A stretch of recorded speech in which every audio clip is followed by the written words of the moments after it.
what's happened. There we go. I was like, what happened? Good evening, Good. everyone, and William. Good evening, Corinthia. How are you doing today?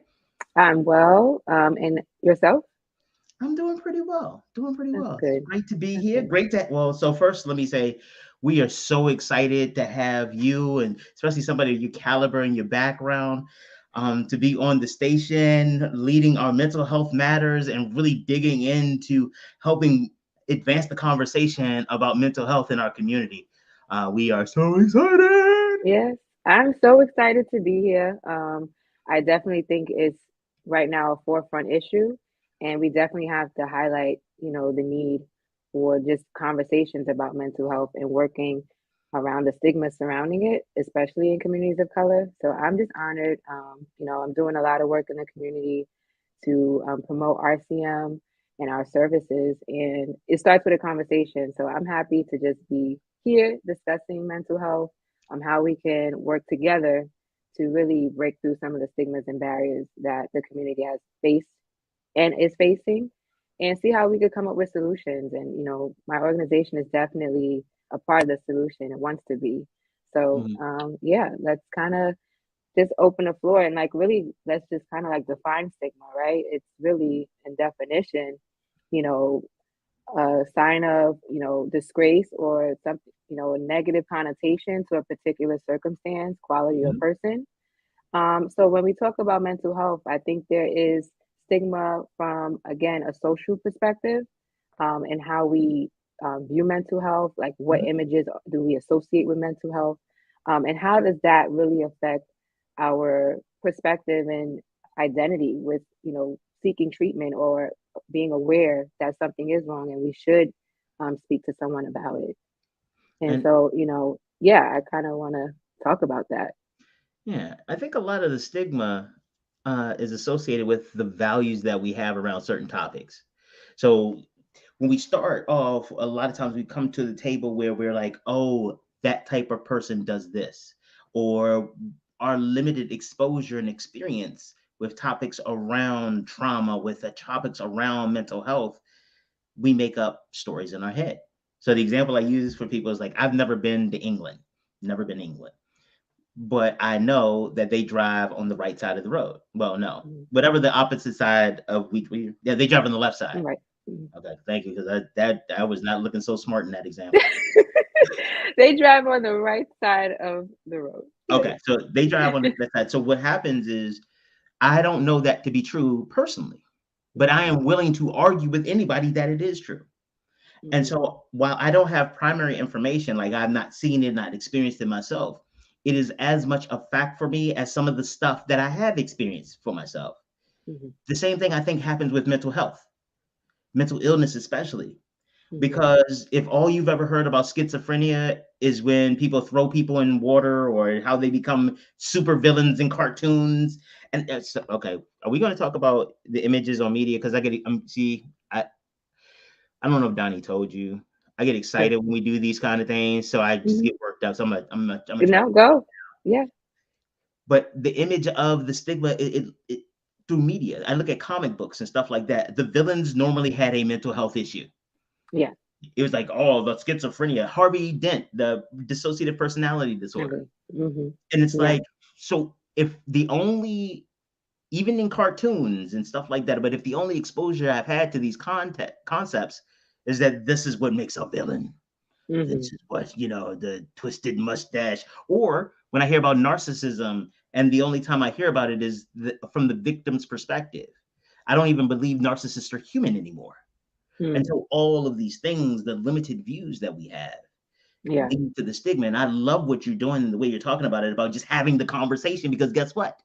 You start realizing, well, I have a friend who has schizophrenia and I didn't even know. So, because she never became a supervillain, she Mhm. ain't never killed nobody. Right. Yeah, I think there are extremes with how we, you know, it's like you are super crazy, right? Because of maybe what you see. And like, so I would say kind of growing up and reflecting on what I thought about mental health, I always associated mental health with a straight jacket, and someone needing to receive an injection to calm down because they just went way over the cliff, Hmm. and so they needed sedation. So I always had like a extreme perspective and just kind of like went straight to mental illness, like this person is. And so that was kind of, or just like even scary movies, a murder, you Oh have yeah. more of the negative aggressive imaging, and so that kind of subconsciously you know designs your perspective on like how you view it. Hmm. And so yeah, you're right. I didn't, other things that are more, I would say, having a conversation that's more normalized is depression, right? Is Hmm. anxiety, is how you deal with daily stressors or life experiences. And so like not being aware of that as you're going through it, being Hmm. young, I think that again molds how we become adults and what, certain behaviors that may be negative, and it affects us in a, more, it could really compound, I would say, Right.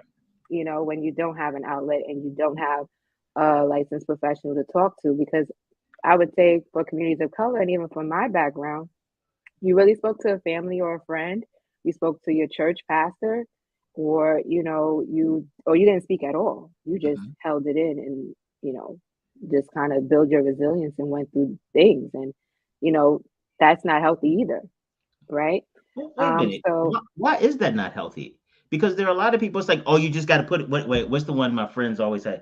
Oh, I had what? to put on my big girl panties and just Well, push through. So and then I would say, well, what behaviors are associated with big girl panties, right? So, like, I would say, if that is your perspective, and I'm okay, I'm good, right? That's another thing, right? I oh got no, it I'm good. together, It'll be I'm good, it'll be fine. I threw that, yeah, that's behind me. I didn't, forgot about that.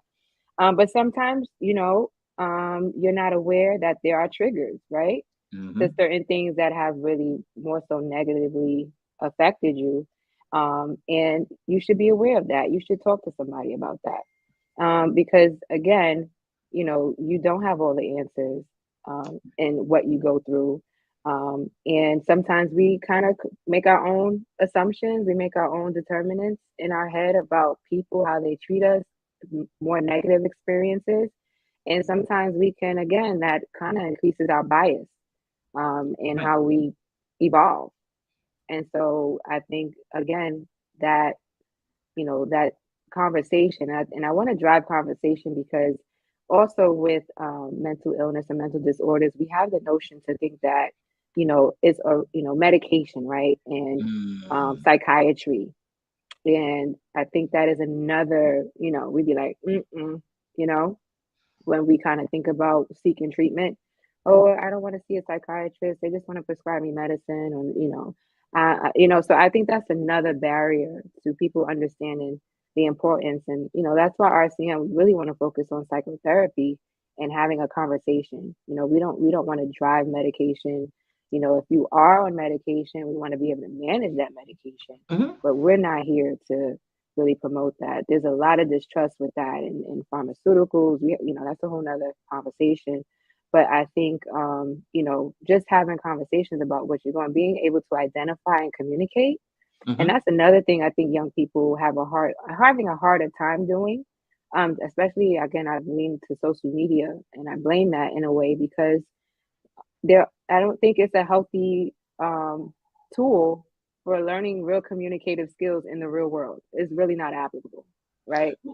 Isn't one of the things I'm recognizing though, and I've been having conversations with this about other people, is that I think social media is becoming the real world. So like I know Mhm. before, like when I was growing up, because I got a little gray, I done earned a little bit of this. When I Mhm. was growing up, I remember people going like, "Why are you in them?" Not to me because I was a little young. Well, I was first too young to be in the old AOL chat rooms. Then I was in college, didn't need AOL chat rooms, and then I was married and didn't need AOL chat rooms. Okay. But back then people were like, "Oh, AOL chat rooms, ew, that'll never take off. People will never be. You can't date like that. That's not even real dating. Meeting on a chat room, Yeah. like on the Mhm. computer dating. Oh, what's Yeah. wrong with you?" Yeah. Guess many people right now are using Mhm. those types of apps Yeah. to engage each other romantically. And again, Yeah. is it the same? No. But I think, and that's one of the things I'm wondering is like, we talk about, because, again, I got the gray.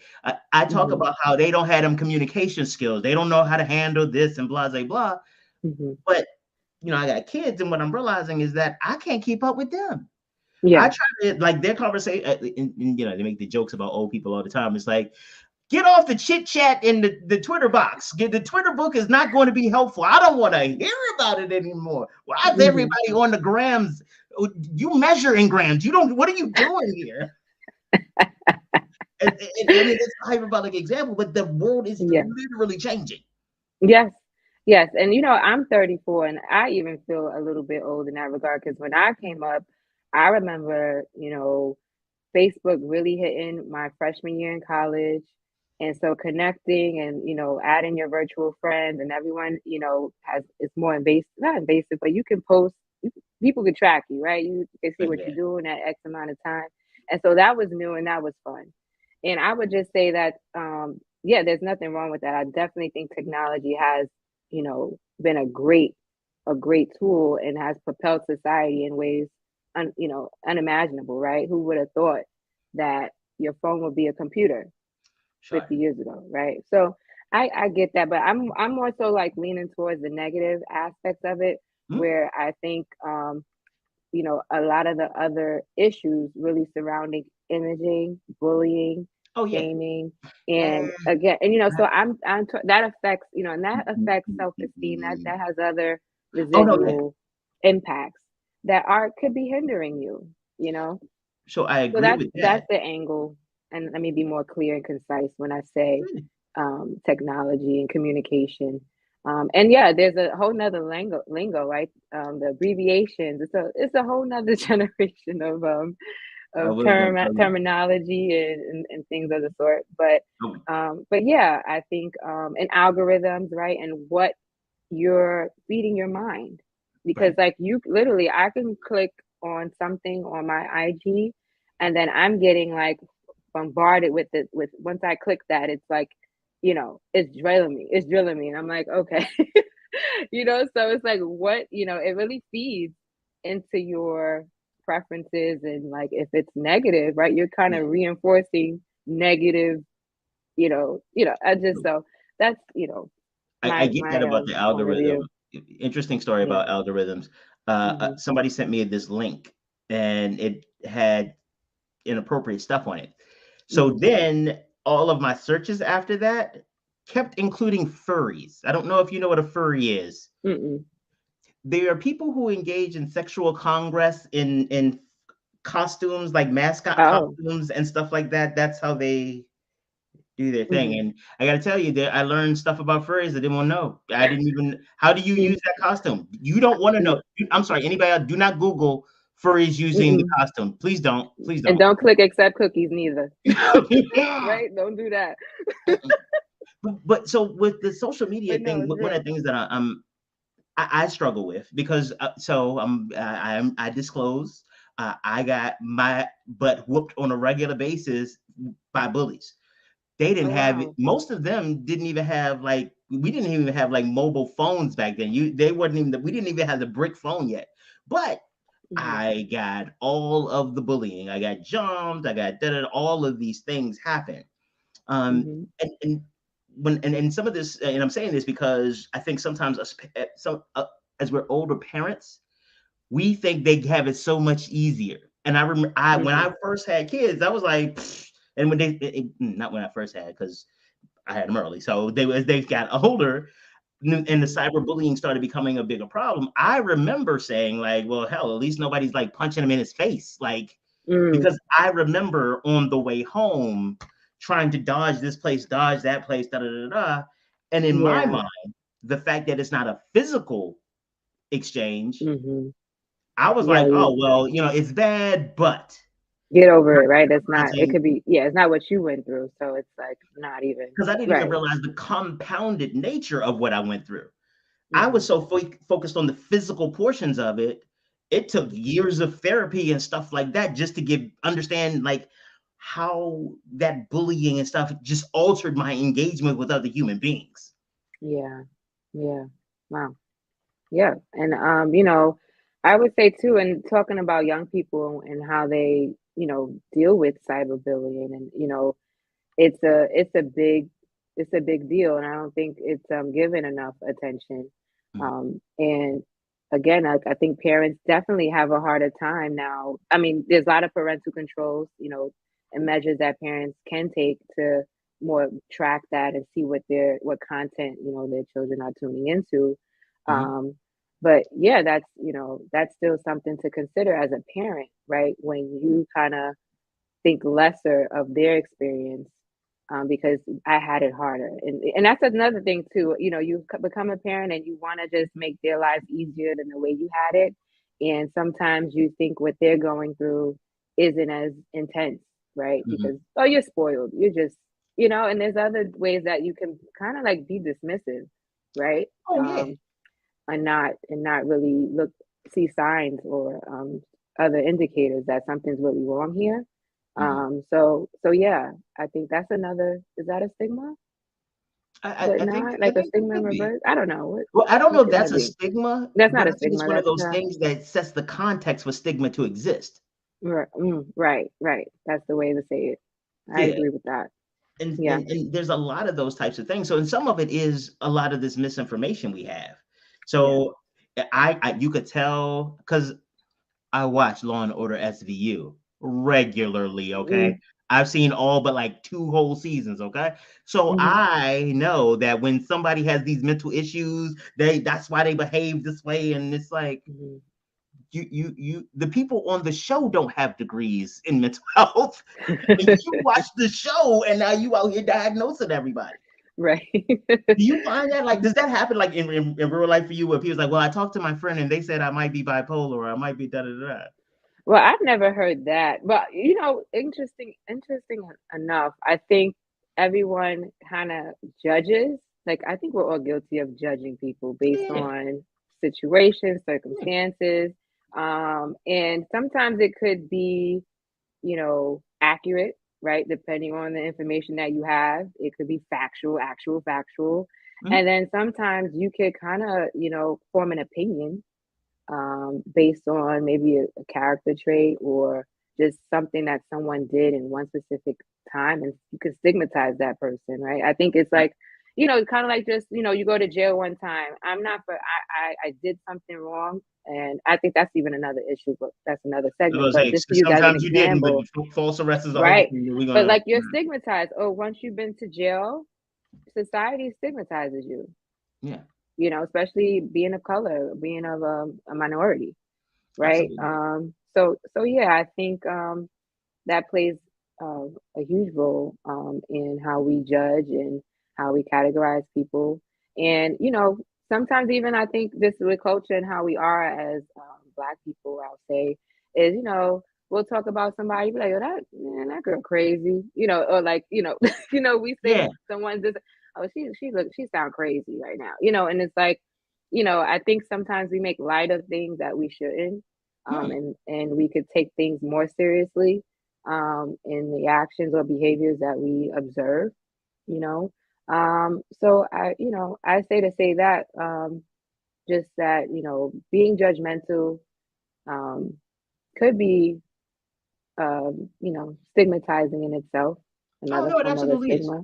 Yeah, no, So, I appreciate that. Okay, so you know what? I appreciate. I see why we're doing this together because you are so mhm. polite. You're so nice. I love it. You are so nice, and I'm not because this no, I'm That's all right. That's actually a good dynamic to have. So I'm absolutely. glad that, Yeah, this yeah, is where and let's that's what flow. I'm loving it. Mhm. We ain't even Yeah, 20 minutes in, and this is that's going right. swimmingly. Yes, But let's part of keep it, so for diving. me, like I tell people all the time, and I'm very quick to say it. I am a Mm-hmm. crazy person, Mm-hmm. but I am normally the most rational person in a conversation because I'm one of the few people in most conversations that recognizes that they're a crazy person. Mm-hmm.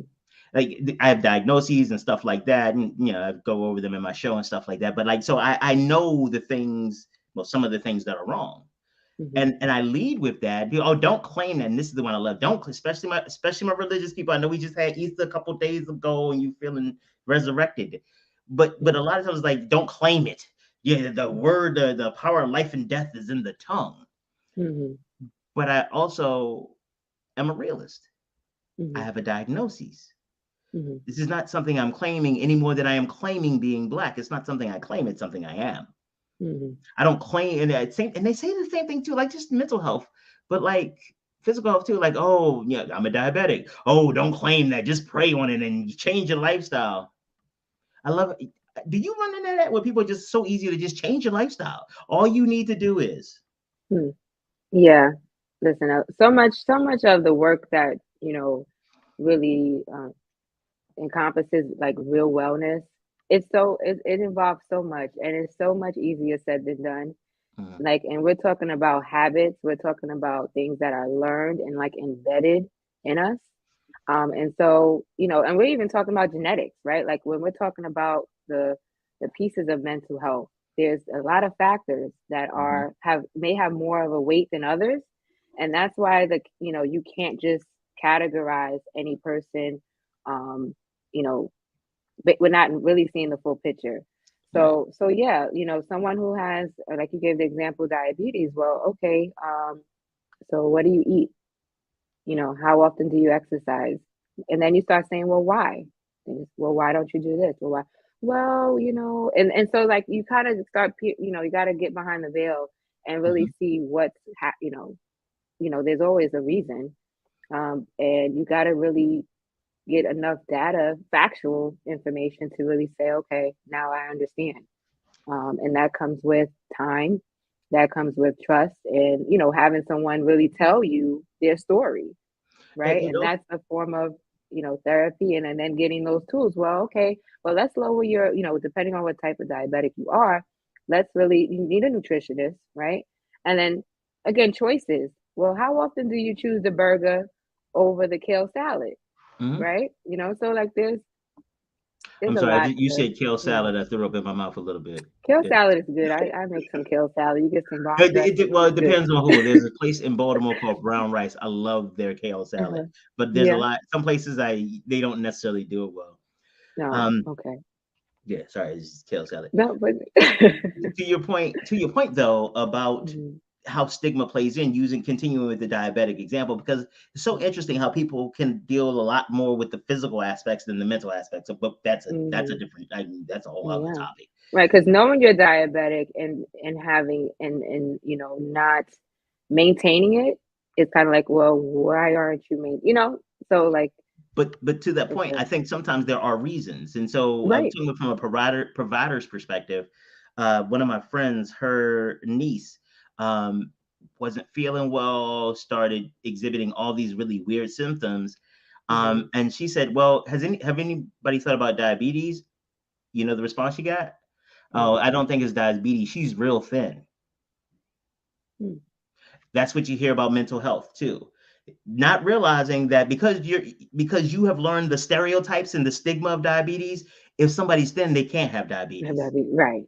Hmm. If you see somebody who's smiling all the time, oh, they can't be depressed.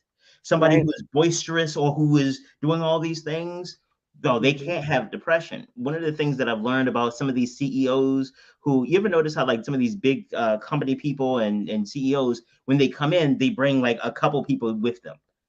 Like Okay. they bring like As a an and entourage, normally you got a little. right, but it's especially no one of the roles that normally comes often is an assistant, like Hmm. their personal secretary, the executive assistant. Do you know Right. why I found out why a lot of them do that?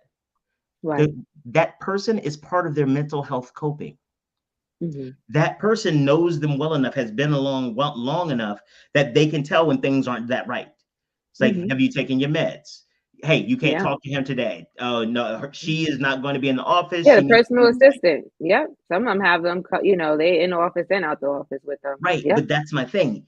When you got Yeah. enough money, you got a whole other person to help with your mental health, and Like that's a nobody. socioeconomic benefit, right? Of being on the But it better also side of things. eliminates the stigma Hmm. because Correct. if this hospital has to send a one-on-one to me, Hmm. oh, but if my personal assistant comes by, Hmm. Yeah. and it is the same thing. Yeah, And to I your point, definitely agree. So I think you're hitting on something that's very important in how we view mental health, right? So just like even someone works a high pressure job, right? And they have a therapist, or they're on, or they take medication because they need to sleep at night, right? It's like, well, as you wouldn't think so negatively of that person. Well, they make six figures and they're under pressure every day and they do X, Y, and Z. So that's why, it's, you wouldn't really judge or like think too into it. But, someone who, I don't know, who's just a regular average person, who maybe experienced homelessness, or you don't know their story and Mhm. needs, medication because they are really manic depressant, or, you just don't know. We would just say, we'd probably just be like, oh, they're crazy, or, well, why were they homeless? What did they do to become homeless?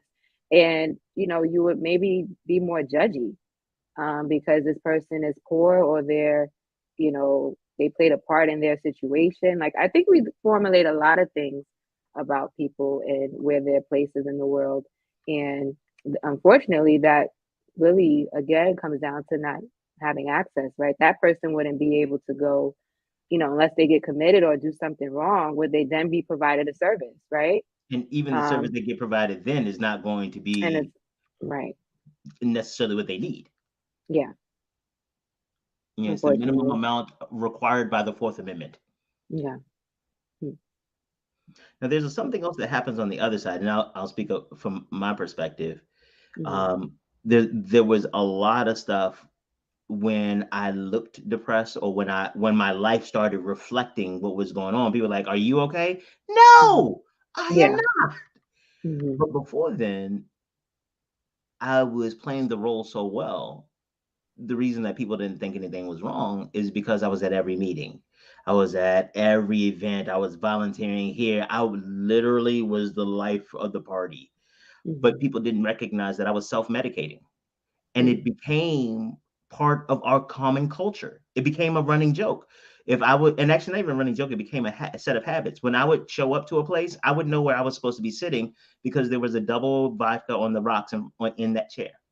I Wow. had clients who would keep bottles of liquor in their cabinets because they know I'd come over, and I come over after, because either I'm coming over to your office for a happy hour, or I won't see you this evening because I'm going to a happy hour at the bar. Hmm. And what ended up happening, and everybody just assuming just a little bit for them. Oh, it's not that bad. He's just doing it. It's just the one drink. Mm. It's just the one. Not realizing Mm. that there was something actually wrong. Yeah. Hell, I didn't realize there was something actually wrong. Yeah. I thought this And is like, just the one at doing what life. Just have point? fun. If you have enough fun, it won't hurt as much. When I Yeah. found out there That's, was a and that is problem, another thing. Most of look, the things that are, really bad for us make us feel good for that temporary, like that temporary high, right? Let's get real. The temporary high, that temporary numbing, leads to addiction. It leads to, you really can spiral out of control very quickly, oh yeah, so we definitely have to be aware of yeah. that. And a lot of it is, normalized, right? We talk about drug culture, we talk about what we see and how we emulate what we see, especially young people. Hmm. And most of it, a lot of it isn't healthy. Um, Yeah. it's not putting you in a position to be more productive. It's not putting you in a position to change bad patterns, or even just, you know, be happy. I think sometimes that is the illusion too, that we're like doing this and I'm happy and I feel good, but Yeah. you know, Oh, on it's not. Facebook, on paper, on everything, I was living the life. It Yeah. was amazing. President of Mhm. this, director of that, great kids honor roll all the time. And I Mhm. remember when I was like, okay, there might be a problem. I went Mhm. into a place I normally get, and the bartender's like, "Hey, Will, how's it going? Look, I know what you want. A glass of make the pain go away." Mm. I had walked in so often and ordered that. And again, it's not called it's called Four Horsemen: Jack Mhm. Daniels, Jim Beam, Johnny Walker, and Jose Cuervo in one glass. Ooh. Oh, It's called, that'll. yeah, it's called a Four Horsemen. Yeah. But I used to just say, give me a make the pain go away." Mhm. And when I realized that when he said that to me, and I realized that was actually why I was here. Mhm. It had Yeah. stopped being a joke. Yeah. Yeah. Yeah. And I think too, with again, this is like in your adult life you're speaking of, right? And I would say, you know, I'm not going to turn this into a therapy session for you, William. I just Oh have one no, question. I apologize. Every show I go on is a therapy session for me. I invite Oh, all of you all in because I got stuff I'm working through. I can't keep this to yeah, we could myself. talk about me in a minute I too. did that for about 50 years, and that's how I got here. So I'm gonna go ahead and get it all out. It's better out Right, than but yeah, out. you got to be honest. I appreciate you sharing, and I've shared too, and have no problem sharing. But I think do you tie that alcoholism to any? Is anyone in your family have you was exposed to that early on, or no? Nope. And so what it Oh, ended okay, up being was that it never manifested to the point of alcoholism. It really okay. was self-medicating. It Oh, okay. was. I just wanted to know if like Oh anyone no, in your yeah, yeah, yeah. family, uh, you know, But honestly, the reason experienced why I'm any. not an alcoholic is literally that fact. If I Okay, was predisposed to it, if it had yeah, been anywhere in my family, my yeah, opportunity or my effort just to try to make it okay would mhm, have pushed me into that. mhm, Because honestly, I'm still surprised I'm not, yeah, especially the way that I was drinking back then. mhm, If yeah, but I think that's a really good point because there's like, well, that's another part with mental health, at least that I've experienced, is where people compare your mental health to somebody else. Well, how is he an alcoholic and they drink together and he is mm, not an alcoholic? yeah, That's because you're using a colloquial definition. How yeah. is he depressed if he always seemed happy? Because you're using a colloquial definition. You are not smart enough to be able to use that word. That's the issue. We're just not smart enough. Oh, I'm bipolar because I changed my mind. No, Mhm. there's like a whole list of things. Like Yeah. it's not just You I'm look at the predisposed DSM. Yeah, or you can't. I Right, you're not. feel You're random. not a professional. Yeah, I think too. I think too. And that's why I really applaud. Now look into social work, and it's really challenging work. It's not easy. Working through people's issues, especially like depending on the diagnosis and the intensity of what a Mhm, person could be going through. And so, I think about a lot of the preventative measures of being again working through the stigma to be aware because sometimes we can really nip something in the bud before it gets really out of hand and one more than one person is affected. mhm, And so I really believe in the power of therapy, and breaking the stigma is really kind of breaking the potential of suicide rates, is breaking the potential of gun violence and people resorting to extreme alternatives when they could have a resource in advance to work through some of the issues. And talking about Harlem and my research, mhm. there is statistics that are disturbing, to be honest. And I would just took some of my notes so I don't mess Oh, up these absolutely. numbers. They would say that statistic ain't real. No, yes it is. Right. So, the Administration for Children's Services has reported from the fourth quarter of 2021, this is Manhattan, that abuse and neglect cases totaled 1,391. Mhm, For foster care placements in the fourth quarter of 2021, Manhattan had 57. And for just that number being reported, I'm just like, wow, there is over 1,400 people that are experiencing things that need attention.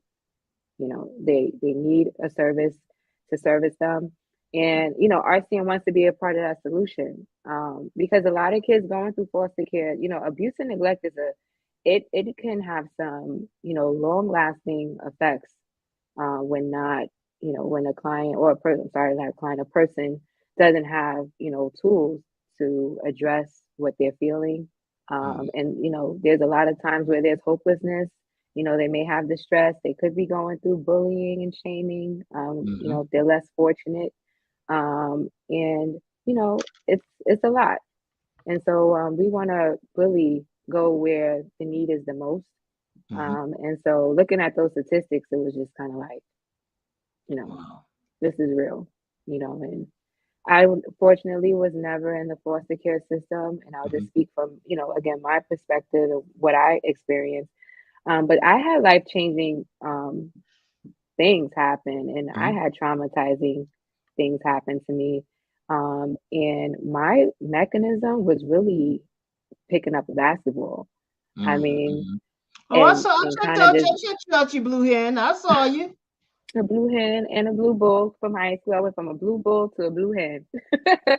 but but no, I mean, in my house, my mom, she raised us in church, and we was in church on Fridays and Sundays. Hmm. And the community helped raise us, and I was fortunate to go to after school programs, summer camp. I was occupied. I had great friendships. But there were other things that I struggled with. I struggled with feeling neglected from my father, who wasn't there, who I would get collect calls from every couple weeks, and didn't have that relationship or a bond. And Hmm. even when he was out, wouldn't really make the time that I wanted from him. And so, Hmm. I felt like, well, why doesn't he want to be a father to me? He has time now. He's out. I should be the first priority on his list of people to see. And so this is a nine, I would say more in my preteen years, um, when he was out, where I really wanted him to be in my life. And, I didn't get that. Hmm. So, and again, like, we're not comparing traumas or anything, Right, right? right, Because right. some people will argue, oh, that's not the same as someone's parent who abuses them, right? But it's my experience. It's It's personal. real for me. It's personal for me. And I went through depression. I went through, you know, feeling less than, Hmm. and fortunately made a good choice, right? I fell in love with basketball, and I think that, there's certain things that really can save you. If you're and outside of sports, and I think, we're more than sports, like, we're more than basketball players, we're more than entertainers. We can be so much more. But I think it has been a common tool for people of color to use. And that's a tool that I use. And I also took education seriously. Hmm. And that was maybe really just in me, not something that really I just love, and I had a great experience in growing up in Patrick Henry. And I think, again, a lot of the perspectives like really goes down to so many factors, right? The environment, your educational background, your educational experience, all that like molds Hmm. you early on. But nonetheless, when I did have these experiences, and even made my mom aware, it was like therapy was never, a discussion. It was never that something that we knew to pursue, knew to, activate, right? Or say that, okay, there's a need here. Let me see what resources I could draw from to get, my Good. daughter help, or even have a family therapy session. And even as a mom, who is raising three kids on her own, I know she had stress. I know she, you know, had trauma. And, I just think that with in retrospect, it's like, well, you really didn't have the resource. Like, what would Right. you have, right? Like, where would you have gone? And even now, for it not to be like, you know, easily accessible because of Hmm. insurance, right? Because of your ability to pay. Um, Right. and then picking the providers that you really feel can meet your needs. Like, there's so much work. That's work, that goes into that. And sometimes that's just a deterrent. Because I have enough on my plate. I don't have an hour or two to sit through a provider list to like guess who would be a perfect fit for me or my child.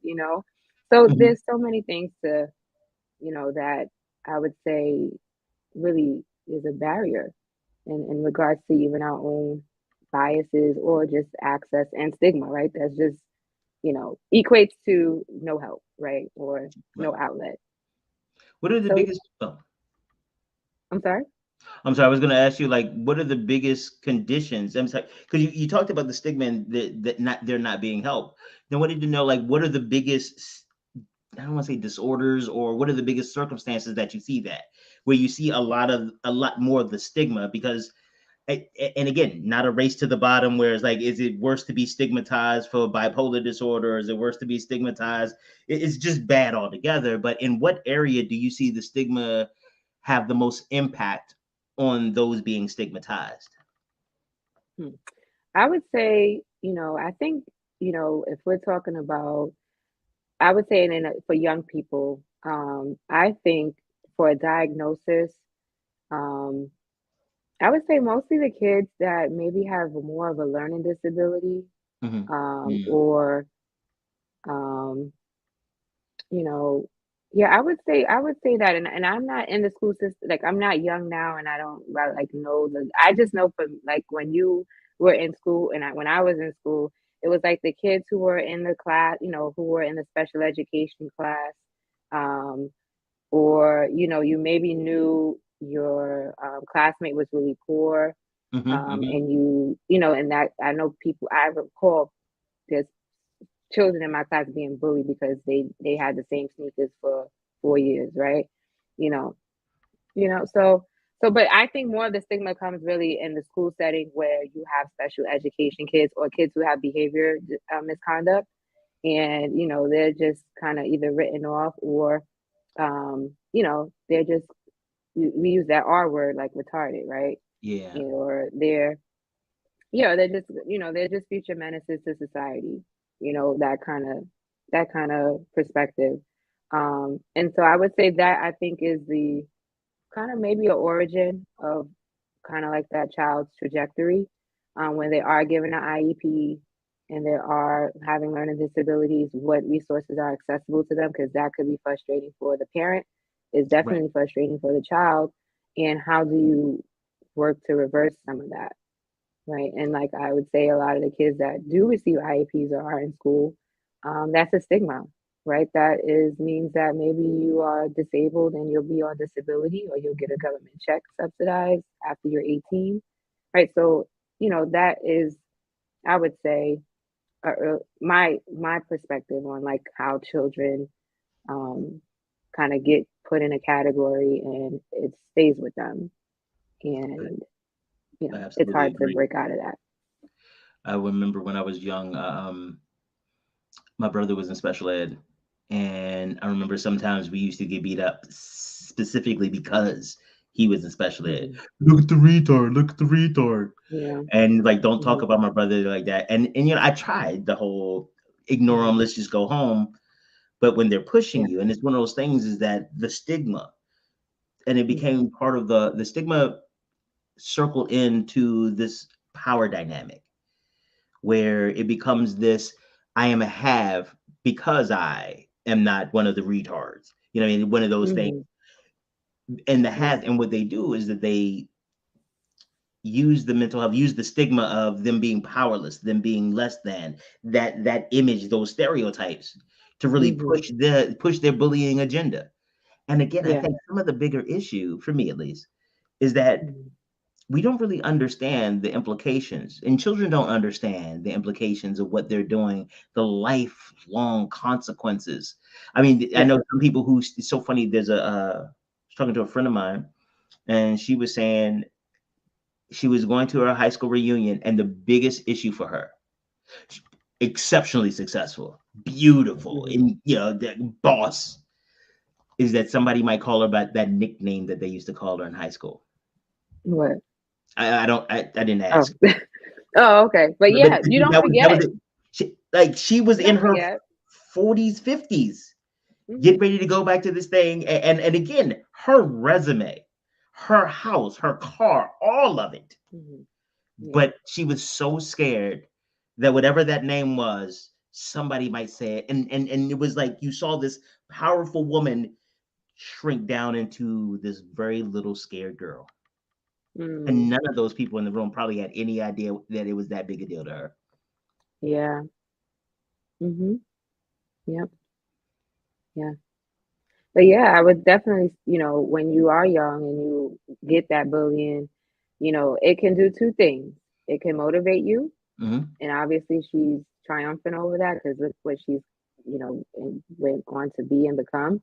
But you have other kids who don't recover from that, and they believe that tag, that label, Hmm. and it could resonate in different ways for different people.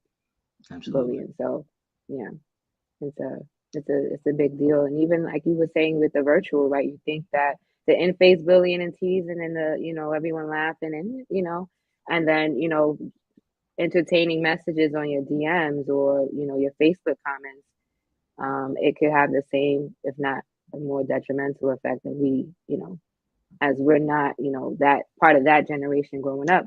we cannot really all the way relate to Right. why someone would be more impacted by virtual bullying than more in person. But the effects are still real. I've thought about this a little bit. And some of it is so the the creature or the villain that scares me the most is Freddy Krueger Mm, because there's nothing I can do. He gets you in your dreams. mm, And I think that some of that might be why, as I have been thinking about it, why the cyberbullying and those things may become are bigger issues than what would have been kind of that traditional "let me punch you in your face" bullying. The mm-hmm. reason why is that if I can avoid you physically, all of the danger is gone. If my family moves, if I move to a new class, if I take a new way home, I can Yeah, avoid you physically. There's a limit of right. proximate space Yeah, you that kind of get we you say. feel like you have power over the situation, right? Because Some, now I right in a way, right? You can yes. Mm-hmm, but cyber, all you're left is Freddy Krueger. All I you mm-hmm, every time and that because that little endorphin hit you used to get from the phone when you get the little notification like, oh, so who's the mm-hmm. now it's like, Yeah. is this Mm-hmm. another one? And so Yeah. now each one of those things, and now you're Yeah. trying to remember. Subconsciously, yeah, you're like, yeah, yep, it's so true. And It is so so true. as opposed to I knew that once I got home, if I could make it onto the bus, Mm-hmm, we could get to the bus stop and get on the bus, that's it. Like 15, 20 minutes. If I can make it 15, 20 minutes, we're good. mm-hmm. Yeah. My parents can't stop this. No one Mm-hmm, can stop you from getting to me. It is Freddy Krueger. It is you are always with me.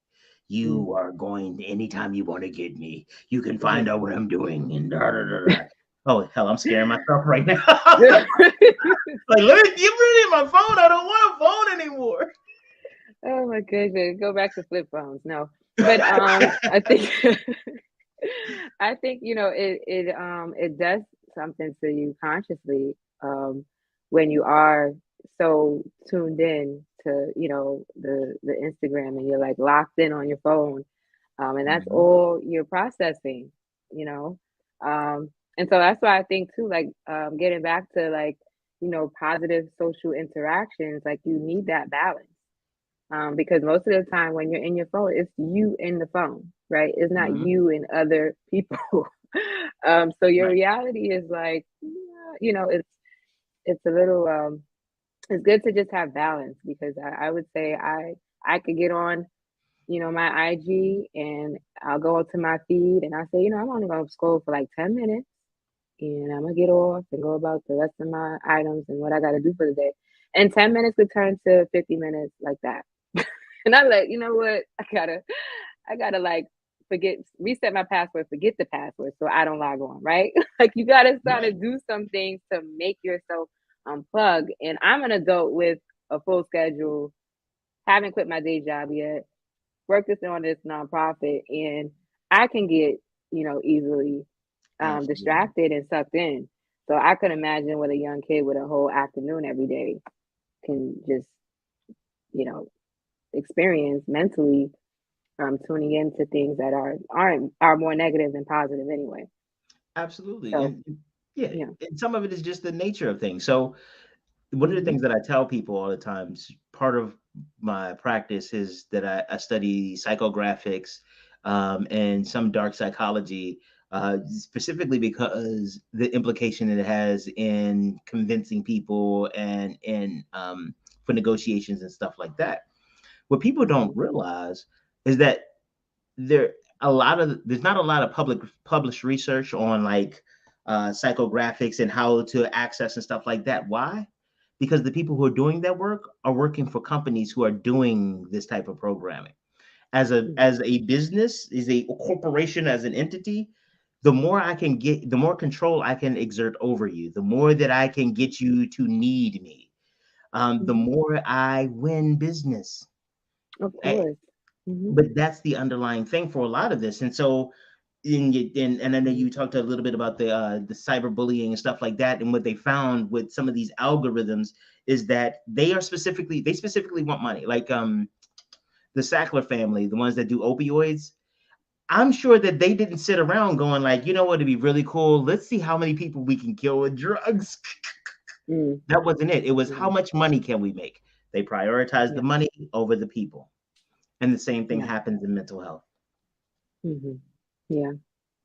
I definitely have to agree with you on that. And I just say in society and American westernization, you could talk about capitalism, you could talk about consumerism and all, so many topics, right? But Hmm. when we are talking about pharma, and you see the results of it, right? You see what the pharmaceutical industry has done with the opioids, right? Prescription Yes. drugs.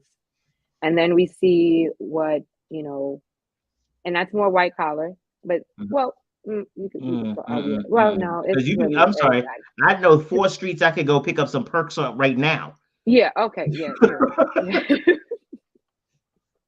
But and then we talk about, and I would say I actually had a conversation with somebody about this, because I think too what we kind of do is we associate certain drugs with certain socioeconomic levels.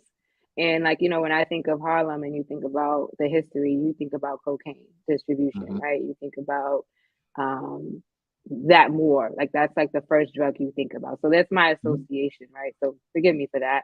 But yeah, when I and even in my experience, like when I think about prescription, I went to boarding school and I'm like, these kids, never mind. You get what I mean? So that's my Oh yeah, that was my what did that dude say? What is his name? Madison Cawthorn, a kebab of cocaine.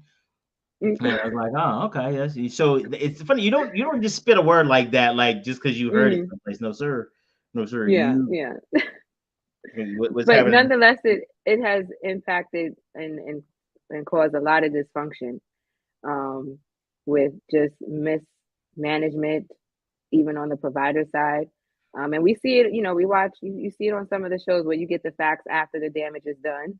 Whether you tune into American Greed, whether you watch in CNN or C-SPAN, there's a lot of mishandling of funds, mishandling of, you know, medication. And again, you're right, it's a money grab. A lot of it is, produce terrible results. Yeah. Um, yeah. So here we are, right? Post COVID, post COVID, a time for rebuilding, fixing what's broken, reorganizing. And I say that even for myself, Hmm.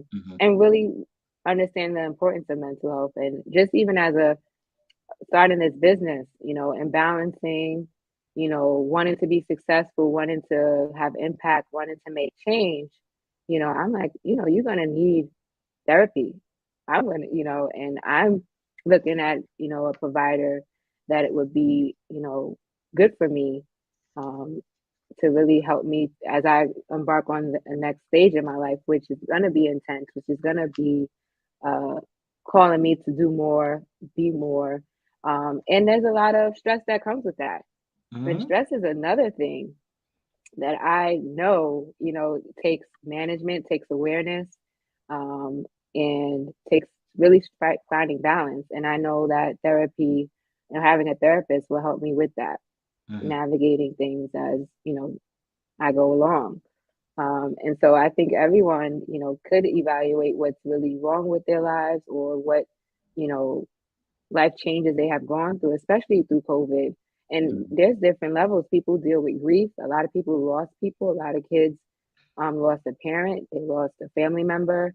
Um, some experience homelessness for the first time. Yes. And so all these life changes, and how are we dealing with our stressors daily?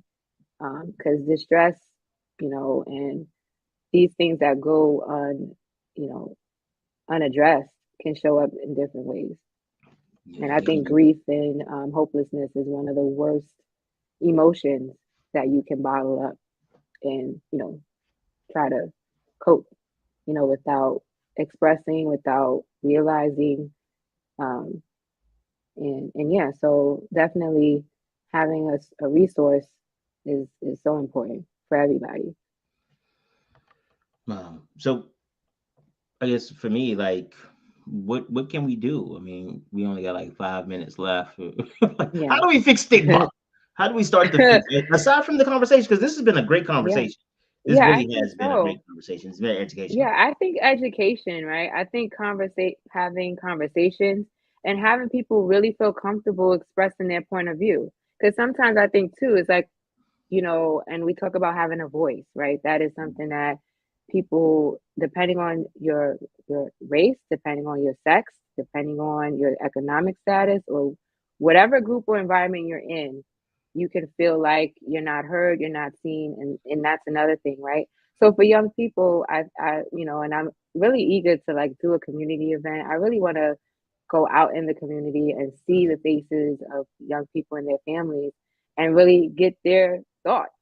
What do you think about mental health? Like, Hmm. is this something you ever thought you needed but didn't know how to go about receiving?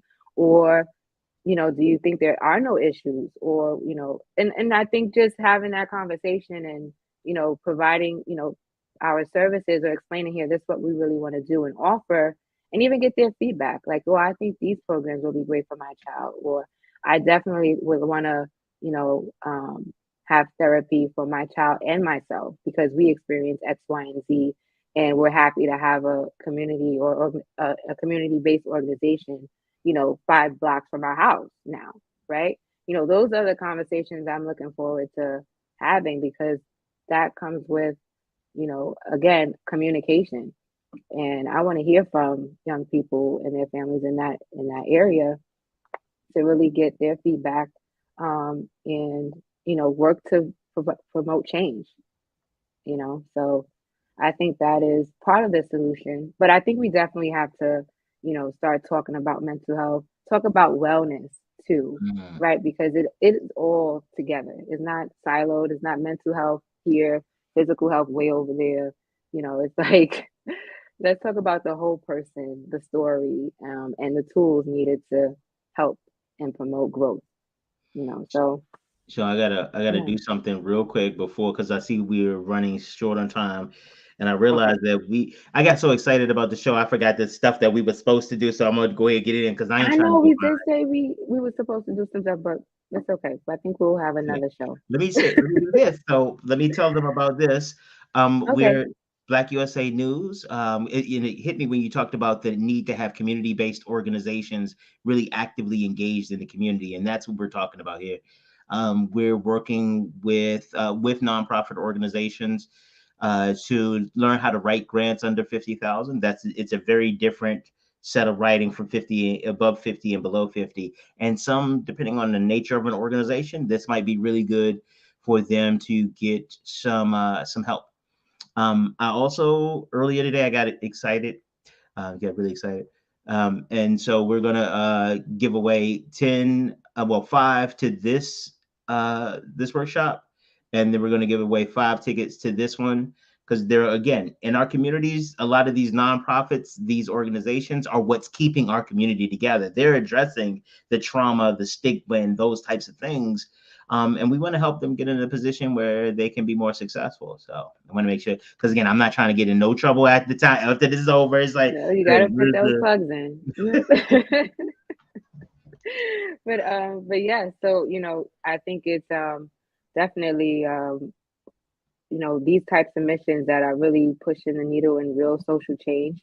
And it Mhm. really calls for both sides of the aisle. We're talking about public and private to really, again, the funding has to come from somewhere.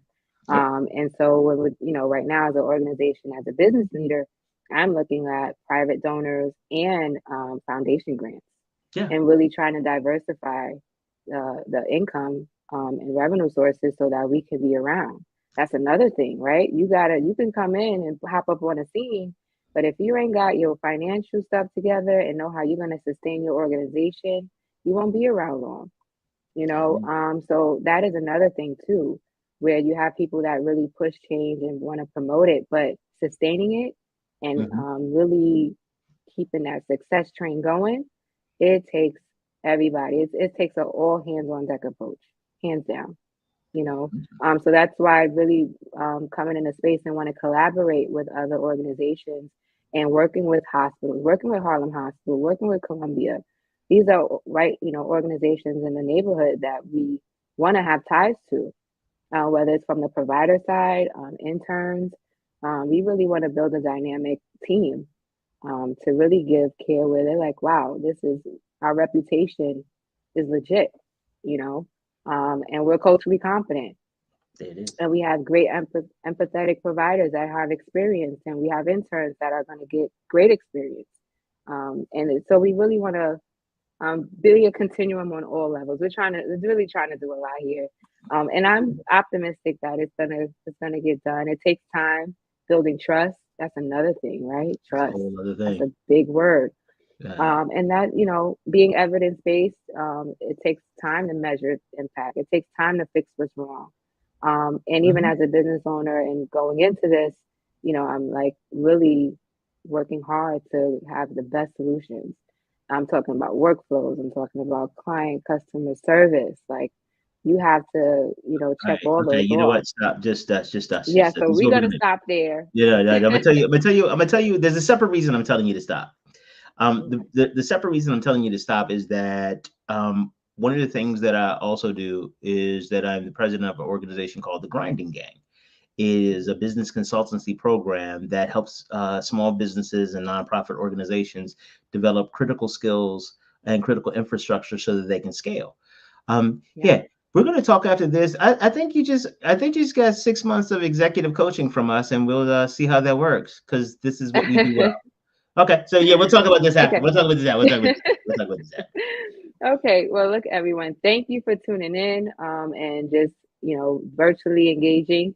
I appreciate your time. Thank you, William, for having me. I'm looking forward to expanding on this conversation surrounding mental health and really, promoting RCM and what we're really looking to do in the community. And, I gather everyone's support. Put a comment, let me know what your thoughts are, and make any suggestions. I'm so open to hear what people's perspectives are.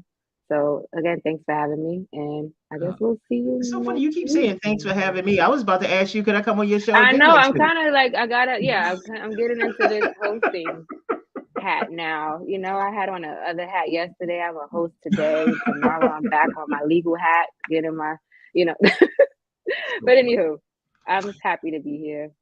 So yes, Cool in the looking game. forward to the next Well, I'm looking forward to topic. if I'm not on with you next time, I'm looking forward to watching you next time. All right. Okay. All right. I gotta get a co-host. I like having you know, Well, until you the find somebody, I'll support. be happy to step in and come in and holler Yeah. at you from time to time. Okay. All right. But yeah, we'll do that. All I'm gonna right. hold you to that. You Okay. guys Good night, have a great everybody. one. Okay. Bye. Bye.